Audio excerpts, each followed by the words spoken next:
Welcome to chemistry planet. आज के इस वीडियो लेक्चर में हम डिस्कस करने वाले हैं कार्बन साइकिल। कार्बन साइकिल एक इम्पॉर्टेंट साइकिल है, एक इम्पॉर्टेंट साइक्लिक प्रोसेस है, क्योंकि कार्बन जो है ये हर एक लिविंग ऑर्गेनिज्म में प्रेजेंट रहता है और हर एक लिविंग ऑर्गेनिज्म के लिए ये इम्पॉर्टेंट कंस्टिट्यूएंट है। बिना कार्बन के लाइफ पॉसिबल नहीं है।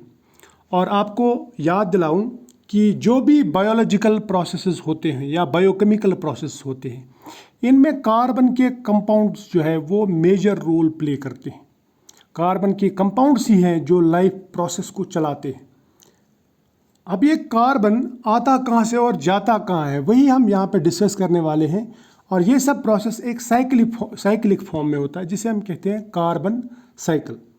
और एक बात मैं जो यहाँ पे कहना चाहता हूँ ये है कि लिविंग ऑर्गेनिज्म्स में जो कार्बन रहता है वो रहता है ऑर्गेनिक फॉर्म में मोस्टली, और एटमॉस्फेयर में जो कार्बन रहता है वो जनरली कार्बन डाइऑक्साइड की फॉर्म में रहता है, जो कि एक इनऑर्गेनिक कंपाउंड है। अब ये जो सर्कुलेशन है, circulation of carbon from one form to another form, यानी from inorganic to organic form, तो उसी साइक्लिक प्रोसेस को, उसी सर्कुलेशन को हम कहते हैं कार्बन साइकिल। या मैं इसको ऐसे कह सकता हूँ, the circulation of carbon on earth in which atmospheric carbon dioxide is converted to organic nutrients through photosynthesis and again converted back to inorganic state into carbon dioxide by respiration, decay and combustion। तो इसे हम कहते हैं carbon cycle. Carbon cycle में जो important steps हैं वो ये हैं कि इसमें फोटोसिंथेसिस आता है, रेस्पिरेशन, डिकम्पोजिशन और कंबशन। तो ये प्रोसेस इसमें इन्वॉल्व होते हैं इस कार्बन साइकिल में। अब अगर हम बात करेंगे इस साइकिल की, जिसे हम कह सकते हैं ये बायोजियोकेमिकल साइकिल है, तो यहाँ पे कार्बन एक्सचेंज होता है बिटवीन बायोस्फीयर यानी लिविंग वर्ल्ड, जियोस्फीयर, हाइड्रोस्फीयर और पीडोस्फीयर। पीडोस्फीयर का मतलब रहता है outer most solid layer of earth. अब इसमें इस साइकिल में कौन कौन से स्टेप्स इन्वॉल्व होते हैं वो हम यहाँ पे डिस्कस करेंगे। पहले इसमें सबसे पहला जो स्टेप है वो ये है कि कार्बन डाइऑक्साइड पहले एब्जॉर्ब होता है। जो एटमॉस्फेरिक कार्बन डाइऑक्साइड है उसको प्लांट्स एब्जॉर्ब करते हैं फॉर फोटोसिंथेसिस और कन्वर्ट करते हैं into highly energetic molecule that is glucose.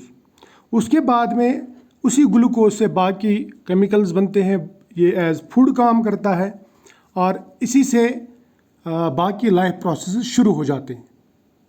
Plants ये ग्लूकोज अपने लिए भी इस्तेमाल करते हैं और इसके बाद में प्लांट्स जब ग्रो होते हैं तो उनको एनिमल्स कंज्यूम करते हैं, क्योंकि एनिमल्स जो वो कंज्यूमर्स हैं।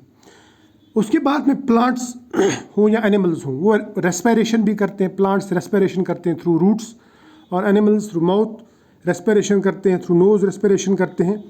और रेस्पिरेशन के दौरान भी ये कार्बन डाइऑक्साइड इमिट करते हैं जो एटमॉस्फेयर में जाता है, और अल्टीमेटली प्लांट हो या एनिमल हो डाई हो जाते हैं, डेड हो जाते हैं। और डेड होने के बाद में प्लांट हो या एनिमल हो वो डिकम्पोज होगा या तो फिर ब्यूरीड अंडर द सॉइल हो जाएगा। तो चौथा स्टेप कह सकता हूँ मैं, decomposition of plants and animals. अब डिकम्पोजिशन के दौरान भी कार्बन डाइऑक्साइड रिलीज होता है इनटू एटमॉस्फेयर, लेकिन उसमें से कुछ ऑर्गेनिक मैटर, मैंने पहले भी कहा, वो ज़मीन के अंदर चला जाता है और बहुत सालों के बाद में वो फॉसिल फ्यूल्स में कन्वर्ट हो जाता है।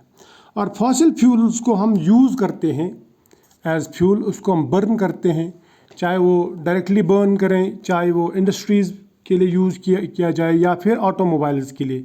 तो बर्निंग के दौरान भी ये जो ऑर्गेनिक मैटर है जब जलता है तो वहाँ से कार्बन डाइऑक्साइड रिलीज़ होता है, वो फिर से एटमॉस्फेयर में चला जाता है।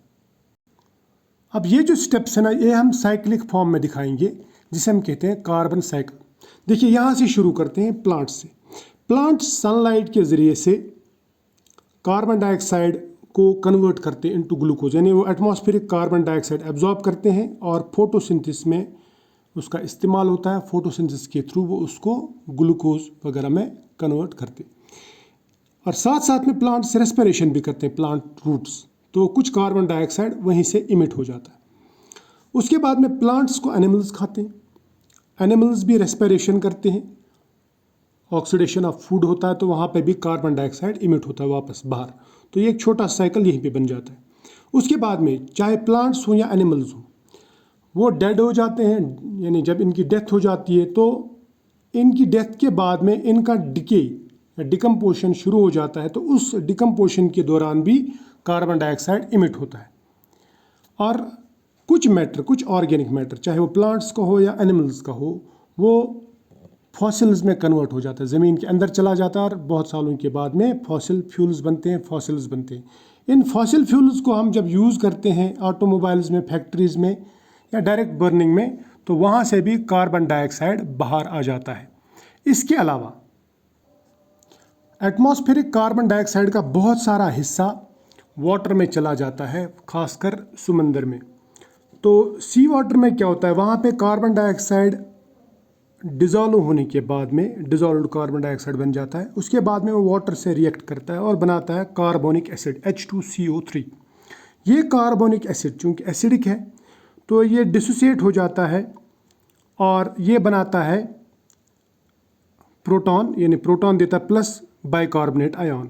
ये बाइकार्बोनेट आयन फर्दर ब्रेक होके प्रोटॉन प्लस कार्बोनेट आयन देता है CO3 2 नेगेटिव।